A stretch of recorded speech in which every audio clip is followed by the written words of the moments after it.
우리나라는 불교는 원래 이건 너무 점잖은 종교라서 불교는 정말 뭐 이론적으로 붙을 끈데가 없어요. 이건 사통팔달 다 뚫어져 가지고 싸워볼 데가 없어요. 이거는 불교는. 근데 여러분들하고 오늘 만난 것은 정말 귀한 인연이라고 생각됩니다. 그래서 이제는 중국 근대사의 문제를 신의 혁명으로부터 어떻게 진행이 되느냐. 우리 어릴 때는 말이죠. 저기였지만은 참 신청년이라는 잡지가 근대에 1910년대에 나온 이 신청년이라는 잡지는 사실은 우리나라에 여러분들이 잘 모르실지 모르지만은 신규식 선생이라고 있어요. 신규식 선생이라고. 이 신규식 선생이 이 고령신 시들인데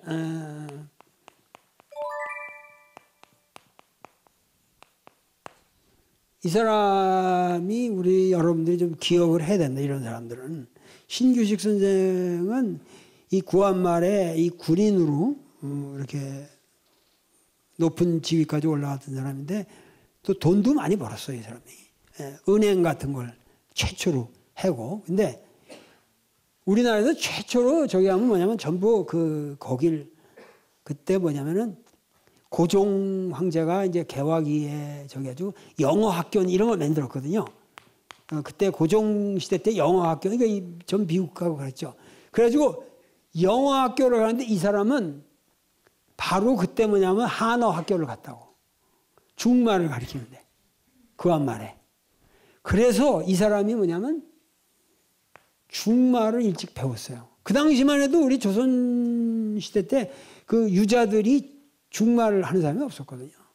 역관들 이런 사람들 외에는. 그래서 이 사람이 1910년에 우리가 이제 한일 합방이 되고 나니까 이거 안 되겠다 그러고서 이 사람 튀는데 우리나라 이 지사들이 다 튀는데 전부 북간도 서간도로 튀거든요. 북간도 서간도. 근데 이 사람이 참 통찰력이 대단한 사람이에요. 바로 상해로 튀어요. 이 사람은. 중말에 자신이 있었기 때문에. 그래가지고 가자마자 직접 손문을 만난다고. 그리고 손문한테 돈을 그 당시 몇만 원을 줘요. 독립자금에 쓰시오. 딱 희청을 하는 거예요. 돈이 궁한데 이 손문은 성격이 아주 이 사람은 호탕해요. 근데 손문이라는 사람들만 해도 어려서 하와이에서 컸고 광동에 돌아와가지고 의과대학을 나와서 의사가 됐어요. 마카오에서 내과 의사를 했어요, 실제로. 그러다가 야 이거 내가 사람 고치고 앉았겠냐. 사회를 고쳐야지. 그래가지고 혁명으로 나가는 거거든요. 이 사람이. 근데 이 사람이 어려서부터 하와이에서 커고 그랬기 때문에 영어를 잘하고 그래서 손문이 이게 세계 정세가 화난 거예요.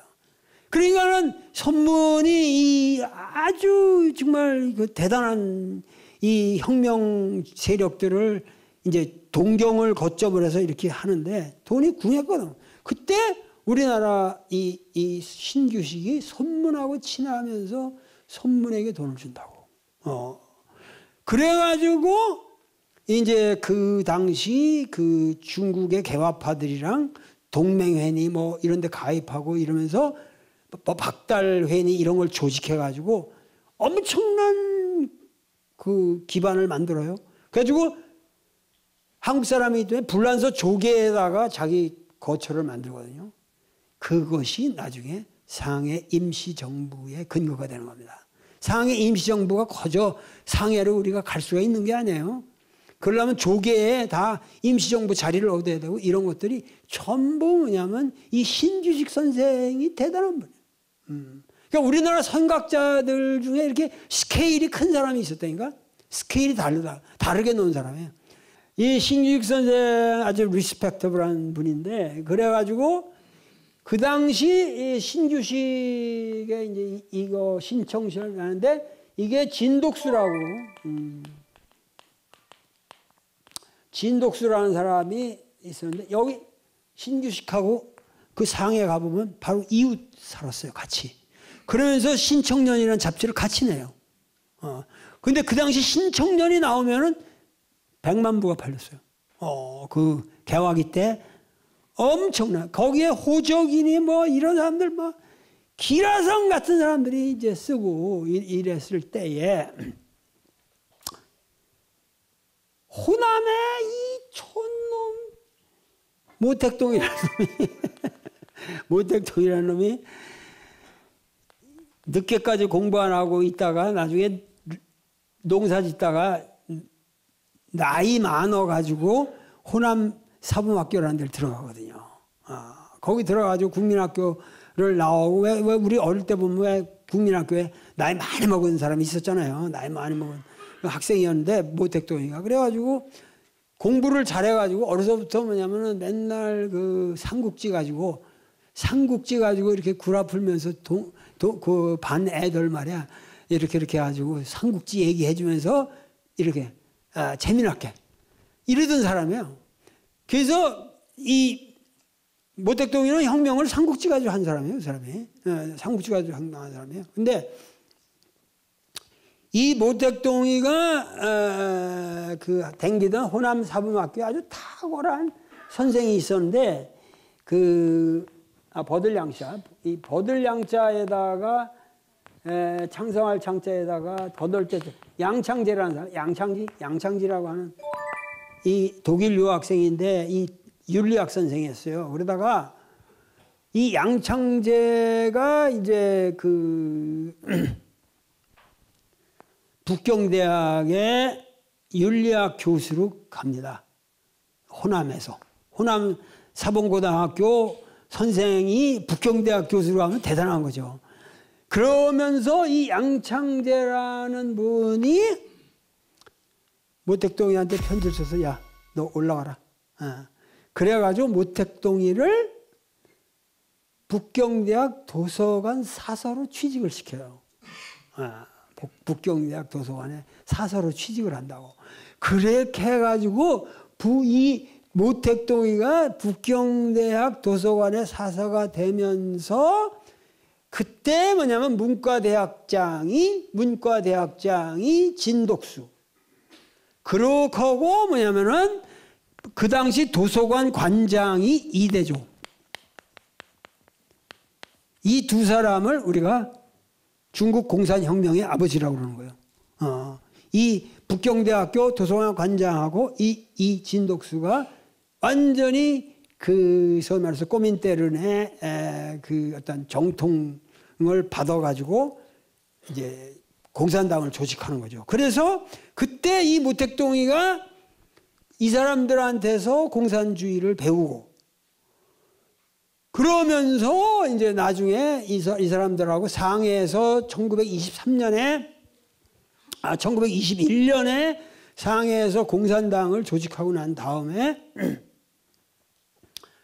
이제 호남으로 자기 고향으로 가서 농민혁명을 시작하는 거죠. 그래서 그 당시 뭐라고 그러냐면은 이 현대 공산주의라고 하는 것은 기본적으로 뭐예요? 이 공산주의라고 하는 거는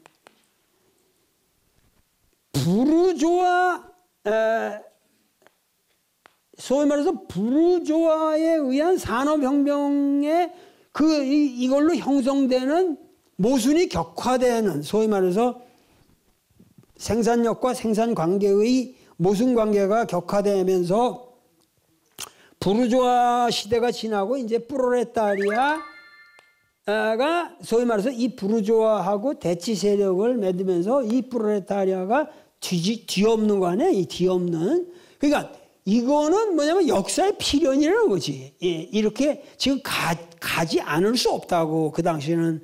그러니까 항상 뭘 하든지 간에 이 아포칼립스라고 하는 소위 말해서 이 아포칼립스라는 건 뭐냐면 에스카톨로지라는 말로도 표현하는데 종말론 사상이라는 게 있어야 파워풀하거든. 이것도 마찬가지로 이 막스도 뭐냐면 공산혁명은 필연적으로 도래하지 않을 수 없다. 이게 역사 법칙이 과거부터 노예제 사회부터 지금 봉건 사회를 거쳐 근대 사회를 거쳐가지고 지금 산업혁명 가지고 이거는 필연적으로 이렇게 가지 않을 수 없다라는 이론을 제시했고 그렇게 됐기 때문에 공산주의 공산혁명이라는 건 어디까지나 도시 노동자들의 혁명으로 봤거든요. 공산혁명이 도래하는데 모택동이는 야, 이 공산혁명 이거 헛거다 헛거. 그거 헛거다. 이거 중국에서 언제 그 당시 도시노동자라는 게 중국 전체 인구의 1%밖에 안 됐거든. 그거 뭐지? 90%의 이 농민 대중을 이끌어야 된다. 그래가지고 소위 말해서 이거를 빨치산 운동이라는 걸 전개하는 거죠. 이게 막강한 세력이 되는 겁니다. 왜? 이거는 도시 노동자의 스트라이키를 이기는 게 아니라 농촌에서 지주 새끼들 모가지 따면은 죽여주거든. 그 농민들이 와 일어나가지고 지주 죽여버리고 땅 가지고 하고 그 과거에 착취하는 우리 세상에 왔다. 이게 뭐 들불처럼 싱싱즈호 거의랴오에 한 동에 이 불이라도 광막한 초원을 다 태워버릴 수 있다. 성성지와 가의 요원이라는 이 모택동의 이론이 먹혀 들어가는 거예요. 그러니까 기발한 이론을 만들어야 돼요. 여러분들 혁명을 하려면. 이 불교도 뭔가 새로운 이론을 만들어가지고 앞으로 나도 이제 앞으로 좀 불교를 위해서 내가 이론을 좀 만들어 봐야겠어. 근데 이 모택동이가 이렇게 해가지고 이제 쫙 정견하는데 그때는 아무도 이 모택동이를 믿질 않았죠. 믿질 않았는데 점점 세력이 강해지는 거죠. 호남에서부터 하니까 도시에서 다 이제 운동하던 새끼들이 장개석이가 그냥 다 깨는 거지. 장개석이가 그냥 일본 유학생이에요. 일본 유학생인데 저쪽 광동 저쪽 사람들인데 일본에 가가지고 실제로 일본에 육사는 못 들어갔고 일본에 뭐 하사관 학교 같은 정도 나와가지고 이 사람은 일본 군대의 하사관 노릇을 한 사람이에요. 진김이라고 하는 신규식의 친구를 통해서 장개석이 선문한테 소개를 받아요. 소개가 돼요. 그래가지고 만나고 난 다음에 이 장개석이가 사실 이렇게 보면 잘생겼어요. 인물이.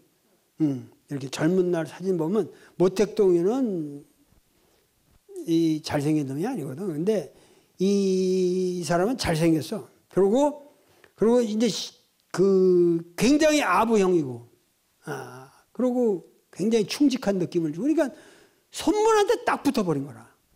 그 손문의 조직에서 가장 결정적인 게 뭐냐면은 이 황포군관학교라는 겁니다. 이게 황포가 지금 저 광동에 있었는데 황포군관학교라는 게 여러분들이 꼭 이 황포군관학교는 알아야 돼요. 우리나라의 소위 말해서 약산 김원봉이라는 밀양 사람 아시죠? 그 밀양의 약산 김원봉이가 된 데가 황포군관학교입니다. 그러니까 우리나라의 엄청난 독립투사들이 황포군관학교를 다니는데 이때 이것도 사실은 신규식이 돈을 주면서 한국 사람이 들어갈 TO를 만들어 놓은 거예요. 중국 근대사는 모든 인물들이 다 황포군관학교 출신들이에요. 거의. 이 황포군관학교를 교장을 누굴 시켰냐. 이게 장개석을 시킨 거예요. 장개석이라는 사람은 황포군관학교의 그 교장이라는 명의를 가지고 모든 중국의 인맥을 자기 통제하에 둡니다.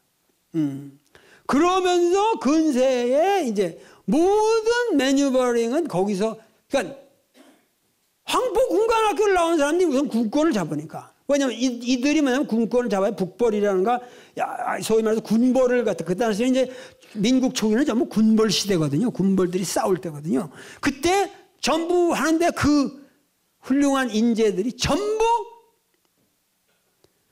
장개석 휘하에 있었던 사람이죠. 그래서 장개석이가 결국은 손문이 돌아가시고 난 다음에 대권을 잡는 겁니다. 대권을 잡는 거예요. 여러분들 그거 아시잖아요? 삼자매, 세자매. 송미령이가 장개석의 부인이 되고 손문의 부인이 송경령. 그리고 그 위에 송애령이라고 있어요. 송애령이라는 사람은 당대 최고 갑부인 공상이의 부인이 돼요. 그러니까 이 세 자매가 이 송 다이내스티라고 그러는데 이 세 자매가 중국을 근세를 말아먹는 거예요.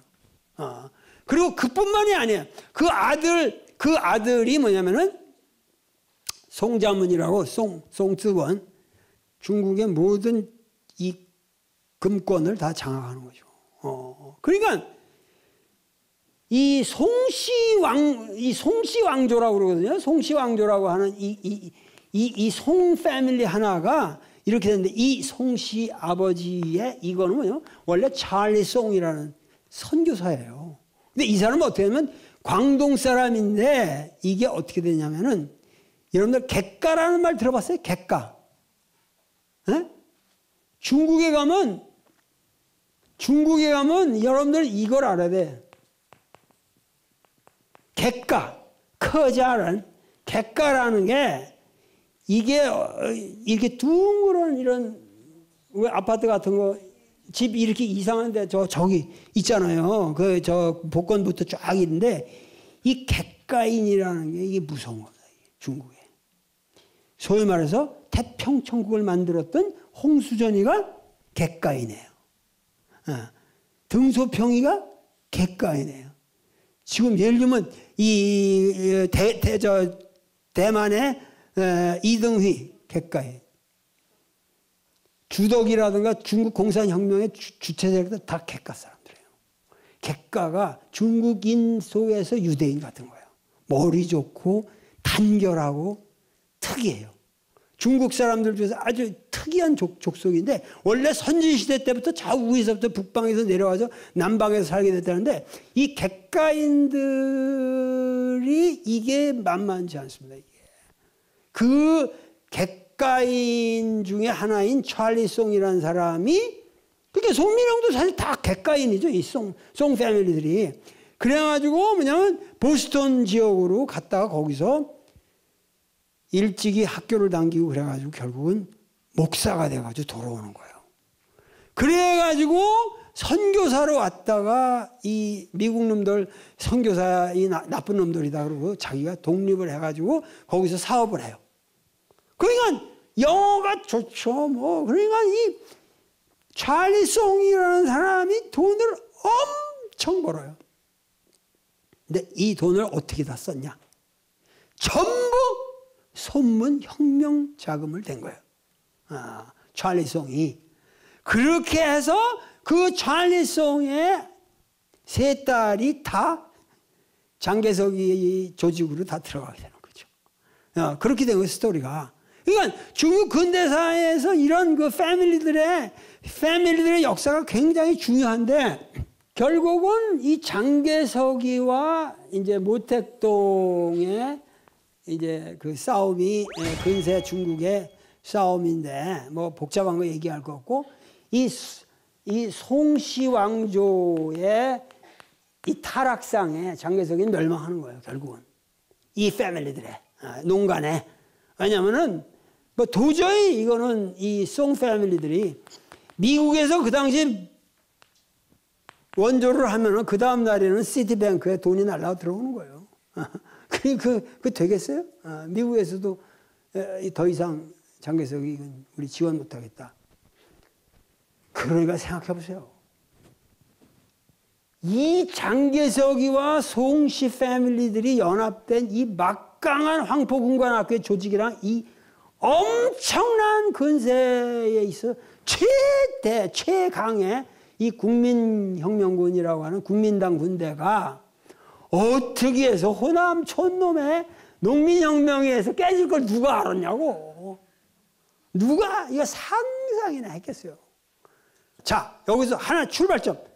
현대 중국을 이해하는 가장 출발점은 뭐냐면은 1911년 신해혁명이라고 1921년인가? 상해에서 공산당이 창당이 됩니다. 그때 중국에 공산당원이 몇 명 있었게요?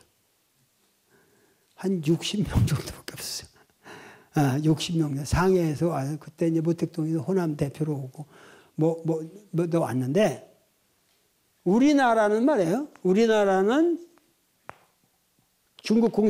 우리나라 사회당이 언제 생겼는지 아세요? 1918년에 만들어졌어요.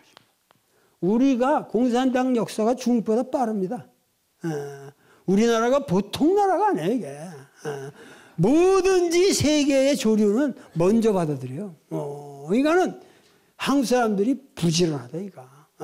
그래가지고, 소위 말해서 이제, 한국의 이 공산당의 아버지라고 할 수 있는 공산당을 제일 먼저 만드는 사람이 여자게 남자게? 여자예요, 여자. 여자가 알렉산드로 스탄케비치라고 레닌의 친구예요. 우리나라 사람들 이게 노는 급이 달라요. 그러니까는 그 알렉산드로 스탄케비치라는 여자가 100% 한국인인데 이름은 이제 폴란드 사람하고 결혼하고 그렇게 됐지만 그 여자가 기른 게 이동희고 이동희가 이 한국 사회당을 만들어가지고 고려공산당을 만들고 이래가지고 소위 말해서 그 쭉 이제 공산당 역사가 만들어지는 겁니다. 근데 하여튼 여기서 얘들이 당을 만들었기 때문에 여기서 공산당이 만들어져요. 공산당. 그랬잖아요.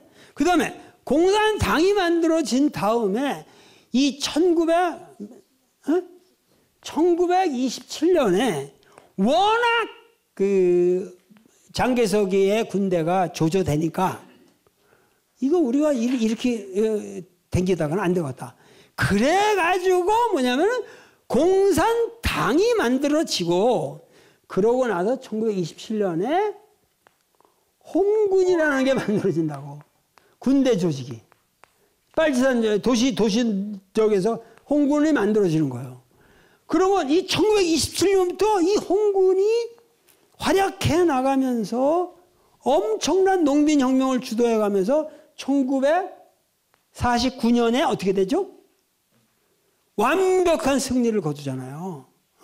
완벽한 승리를 거두고 10월 1일 날 1949년 10월 1일 날 천안문 광장에서 뭐예요? 중화인민공화국을 선포합니다. 재미난 일화를 하나 소개해 드릴까요? 그때 장개석이는 고궁박물관에서 국보랑 국보 다 날르고 그래가지고 대만으로 피신을 갔잖아요. 그래서 대만을 3년 전부터 피신을 쭉 합니다. 그래가지고 결국은 갔는데 그 다음 날 아침에 오늘 49년 10월 1일 날 장개석이가 중화인민국을 선포하고 거기에 쫙 수십만 홍군의 사열이 있는 거예요.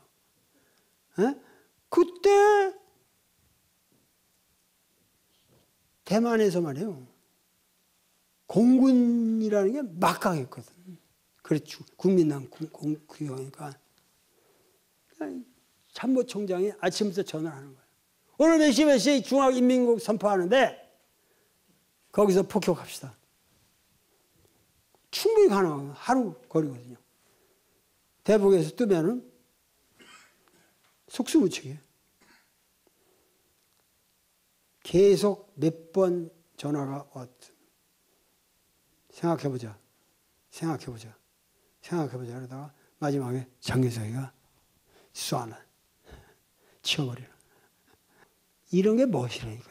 대인들이. 이미 혁명에서 내가 깨졌는데 쏴나. 고궁을 우리 민족의 상징적인 고궁을 때리는 그런 반문화적인 행동은 나는 안 하겠다. 그래가지고 공군 참모총장이 가겠다는데 그만두는 거예요. 그러니까 이게 역사에 이것도 명장면까지는 안 돼도 괜찮은 장면이죠. 근데 하여튼 그렇게 해서 이 1949년에 중화인민공화국이 선포가 돼요. 당태종이 한 유명한 말이 있잖아요. 창업보다는 당태종이 그랬잖아요. 이 수성이라는 게 성을 지킨다는 게 이룬다는 거예요. 그 창업한 걸 지켜서 이루어가는 것이 더 어렵다. 네? 창업도 물론 어렵지만 수성이 더 어렵다. 이거 유명한 그 정관정님의 저 앞에 나오는 말이에요. 하여튼 모택동은 창업의 귀재예요. 수성의 악마입니다. 악마. 여기서 중국의 가장 큰 문제가 공산당이 먼저 만들어지고, 공산당, 공산당, 당이 만들어지고 당에서 뭐예요? 군대가 만들어졌어요. 그래서 이거를 우리가 얘들은 당준이라고 합니다. 국가에 속한 군대가 아닙니다. 아시겠어요? 국가에 속한 군대가 아니라 이건 역사적으로, 그러니까 모든 역사는 우리가 이렇게, 우리는 국가가 먼저 만들어진 다음에 군대를 국가에서 만들었기 때문에 국군이라고 그러는 거예요. 네. 근데 중국에서는 군대 조직을 뭐라고 그러냐면 당준, 당군이라고 그런단 말이에요. 네? 그러니까 군이라는 게 뭐냐면은 당 밑에 있지만 이 군이 뭘 만들었어요? 국가를 만들었어요. 그러니까 군이 당 위에 있어요. 군이. 국군이 아니에요. 그러니까 중국에 가서 뭐냐면 중국은 이 중국이라는 나라는 역사적으로 헌법을 보면은 이런 구조로 돼 있어요. 그러니까 지금 국가 수석이 된다는 거는 뭐야? 국가 수석만 되고 군과 당 주석이 못 되면은 그 별 볼 일 없는 새끼예요. 아시겠어요? 이제 뭐냐면 당 대회가 열립니다. 이 대회가 열리는데 그때 열리면서 우리가 이 구조적으로 어떤 변화가 일어나나 보는 게 이런 거예요. 어떤 타이틀을 어떻게 갖느냐 하는 거거든요. 그런데 이 국가라고 하는 것은 중국에서는 가장 레벨이 낮은 거예요. 네? 낮은 거라고. 중국 가서 이제 포교를 하시려면은 군에 있는 착실한 신도들을 만드는 게 좋지. 그게 훨씬 더 빨라요. 그리고 이 당과 군은 이제 완전히 밀착되어 있는 거죠. 그래서 소위 말해서 이 중국에서는 아직까지 뭐냐면 국가 위에 당이 있어요. 그러니까 이건 우리로서는 참 이해가 안 되는 조직인데, 이원화되어 있는데, 중국에는 모든 이런 식으로 당이 국가하고 그림자처럼 모든 조직에 스며져 있어요. 그리고 이 당의 권위를 확보하는 게 군대니까 누가 더 세겠어요? 국가가 더 세겠어요? 당이 세겠어요? 당이 세죠. 군대를 장악하고 있으니까. 군대는 무조건 당에 충성하죠. 군대는. 국가에 충성을 안 해요. 그러기 때문에 이게 헌법에 이런 구조로 되어 있다는 것을 우선 이해하시라. 소위 말해서 중국에서는 대개 지금 이러한 권한을 잡는 것이 모택동 이래로 다양했어요. 한 사람이 다 갖지를 않는 경우가 많았는데 이 세 개의 직함을 일시에 동시에 받은 최초의 인간이 바로 시진핑입니다. 시진핑. 지금 모택동이라는 인물은 내가 보기에 이 사람은 이제 쉽게 얘기하면은 내가 보기에는 이 사람은 문제가 많아요. 왜냐하면 이 사람이 1949년까지 49년에서 공산혁명을 이루어가는 과정을 보면은 he is respectable. 존경할 만해요. 멋있는 사람이에요. 괜찮았어요. 모택동이가. 왜냐하면 어디까지나 인민의 입장에서 굉장히 이 정치를 잘했거든요. 그런데 이 사람이 대권을 잡은 1949년 이후로는 너무도 처참하게 정적들을 죽이는 거예요. 그러니까 그 혁명의 동지 세력들 다 죽였어요.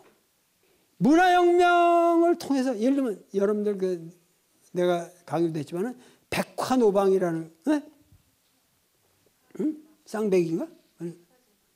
백화 제방이라고 그러는데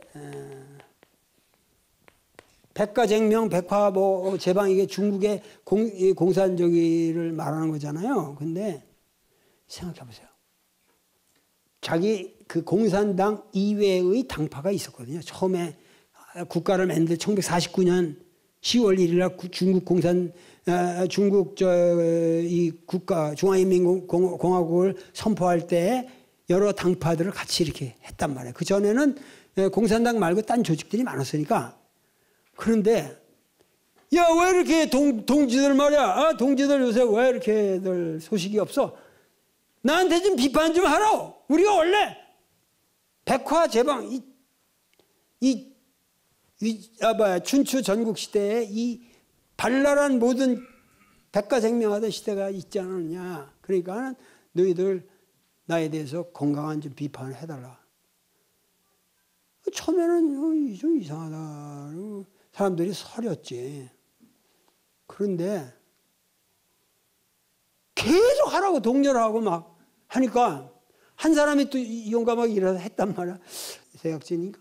그 전에 무슨 그런 운동, 대학진이고 뭐지? 그때가? 하여튼 무슨 그 비슷한 운동들을 하기 시작할 때 좀 뭐 무리가 있지 않습니까? 이런 거 좀 어떻게 잘 해봅시다. 뭐 이렇게 하니까 막 터져나오는 거야. 막 터져나오는 거야. 근데 그때 그 얘기하는 사람들이 전부 뜻 있는 지사들이 다 얘기를 했거든요. 싸그리 죽입니다. 말하라, 비판하라 해놓고 싸그리 죽이는 거예요. 거기서 몇만을 죽었다고? 한 5만 이상, 하여튼 그 많은 사람들이 그때 희생을 당합니다. 우리나라도 비슷하잖아요. 이승만이 뭐냐면 이 보도연맹이라고 해서 저 해방 이후에 당신들 불안하니까 우리가 다 도와드리겠다. 보호해서 인도하겠다. 그래서 보도연맹이라는 걸 만들어가지고 이 과거에 일제시대 사회주의 뭐 이런 거 가담했으면 다 등록하라고 그랬단 말이에요. 그 6.25가 터지니까 싸그리 다 죽여버리잖아요. 그 보도연맹에서 사실은 우리가 죽은 사람만 해도 그게 한 30만 된다는 거예요. 모택동이라는 사람은 정말 나쁜 사람이에요. 내가 보기에. 왜 나빠졌느냐? 가장 큰 이유는 여자 때문에 그렇습니다. 이 모택동이가 북경대학 갔을 때 그 양창재의 딸이 양카이웨라고 딸이 있었어요. 그 딸하고 결혼을 했거든요. 그 양카이웨라는 여자는 정말 인텔이고 혁명에 공헌을 했는데 이 양카이웨도 자기가 살릴 수 있을 때 결국은 살리질 않고 국민당 군대에 희생을 당하죠. 그 양카이웨이에 하고 난 아들이 그 모한영이가 바로 우리나라 전쟁에서 죽는 겁니다. 그래서 지금 그 묘가 모한영의 묘가 평양에 있습니다. 강총이라는 여자는 또 어떤 여자냐? 이게 내가 이게 또 다 얘기해. 강총이라는 여자는 원래 이게 뭐냐면 산동 여자예요. 그 강청의 엄마가 그 동네에 그 산동의 제남 근처에 큰 부잣집에 식모로 들어갔는데 그 식모로 들어간 집에 도련님이 강생이라는 놈이야. 강생. 이 놈 진짜 나쁜 놈이야. 하여튼 이 강생이가 뭐냐면은 이 자기 집 식모였던 딸을 뭐냐면 이 강청이를 붙인 거죠. 그래가지고 강생이라는 이놈이 모택동이를 사실은 전부 뒤 밑에서 조종을 하고 이간질을 하는 거예요. 이 모택동이 점점 눈이 멀어가지고 정치를 그렇게 개판으로 간 거예요. 중국이. 응? 중국은 이 공산당의 순회 국가 원수가 어떻게 뽑히냐. 간단하게만 설명을 해드리겠습니다. 지금 중국의 공산당원이 전체가 이게 이제 상당하지만 한 8,500만 정도 됩니다. 지금 공산당원이. 그러니까 중국 우리나라 관광객들이 오면은 그 중에 10명 중에 1명은 다 공산당원이라고 보시면 돼요. 그러니까 그 정도 비율은 되는 건데 그 공산당원이 되려면 굉장히 철저한 이제 그 훈련을 받아야 되고 뭐 그런 걸 합니다. 그래가지고 하고 난 다음에 이 공산당원 중에서 이제 대표가 뽑히는데 중앙위원 370명 정도? 하여튼 이렇게 되는데 이것이 뭐냐면 이제 시골에서 뭐 동장 반장도 하다가 뭐 이렇게 올라온다는 거예요. 이게 올라가는데 중국에서는 뭐냐면 전부가 recommendation인데 그것은 객관적인 점수를 따야 돼요. 그래서 이거를 저구제라고 합니다. 이 올라가는 과정이라는 게 전부가 합리적인 프로세스가 있어요. 그래서 그 과정을 거쳐서 올라가는 사람들은 여기에서 이제 25명인데 거기 최후로 7명의 상무위원이라는 게 꼽히게 되고 거기에 이제 7명 중에서 딱 한 명이 뽑히는데 이게 재미난 게 뭐냐면 한 사람이 뽑히게 되면은 10년을 가는 게 아니라 10년을 물론 통치를 해요. 이게 10년이에요. 10년인데 5년마다 당대회가 열리기 때문에 5년마다 당대회가 열리기 때문에 이 당대회에서 차기 후보가 뽑힙니다. 그러면은 5년은 같이 가는 거예요. 아시겠죠? 그러니까 이 사람은 결국은 항상 뭐냐면 이렇게 오버랩이 된다는 거예요. 이게 되기 때문에 실제로 통치 기간을 10년이다 이렇게 생각하는 것도 좀 오표가 있어요. 그러기 때문에 상당히 뭐냐면 안정적으로 권력 구조가 이행을 합니다. 그래서 대개 이 중국에서는 이 상위의 정치권에 올라간 사람들을 보면은 괜찮아요, 사람들이. 만나보면은 사람들이 인물이 괜찮아요. 그리고 근본적으로 그 민중에 복무하고 자기들 그런 어떤 자세라는 게 확고하게 있단 말이죠. 그래서 이 시진핑이라는 인물에 대해서는 여러분들 이 책을 보시면 알겠지만 시진핑이라는 인물은 상당히 내가 보기에 그 고난의 인생을 산 사람이에요. 굉장히 고난의 인생을 살았고 문화혁명 때 누구보다도 고생을 한 사람인데 그 이유가 뭐냐면 그 아버지가 그 시진핑의 아버지가 시중신이라는 사람인데 이 책에 다 있어요. 그 시중신이라는 사람이 근세 중국 혁명사를 통해서 가장 말썽이 없고 존경을 받은 사람이에요. 모든 사람들에게 리스펙트를 받아요. 그 아버지가 시중신이. 그러니까는 이 시진핑이 결국은 그 최고의 자리까지 올라가는 과정에는 아버지의 음덕이 물론 있었습니다. 그러나 가장 중요한 것은 그 음덕 때문에 된 건 아니라는 거죠. 음덕 때문에 된 건 아니에요. 이 사람이 그 뽑히는 과정이라고 하는 것은 굉장히 오묘한 그 정치 역학이 있는데 그건 내 책에 자세히 쓰여져 있으니까 여러분들이 보시면은 굉장히 재밌어요. 중국이 지금부터 잘 가기만 한다면 중국은 큰 기회가 있어요. 큰 기회가 있어요. 근데 중국도 물론 다시 파산할 수 있겠죠. 잘못하면. 내가 그래서 시진핑한테 많이 좀 충고도 해주고 그러고 싶은데 뭐 만날 길이 있어요. 그러니까는 뭐냐면은 중국이라고 하는 나라가 뭐냐면은 뭔가 그 중국이 가지고 있는 위대한 전통, 인문 전통을 다시 회복하고 뭔가 지금 미국이 저렇게 쇠락해가는 미국이라는 저런 대 20세기를 거의 인류를 장악해왔던 이 문명이 지금 쇠락해가는 그러한 절기에 중국이 잘만 한다면, 그리고 이 잘돼가는 중국에 대해서 우리도 투자를 해야 한다는 거죠. 그러니까 여러분들 지금 내가 말하고자 하는 것은, 지금 이 인류는 가장 위대한 변혁기에 지금 있다는 거예요. 모든 게 정직해져 가고 4차 산업혁명이니 여러 가지 문제를 내가 얘기하려면 끝이 없어요. 근데 이런 변혁기에 인류가 살아날 길은 한국 불교밖에 없다는 거예요.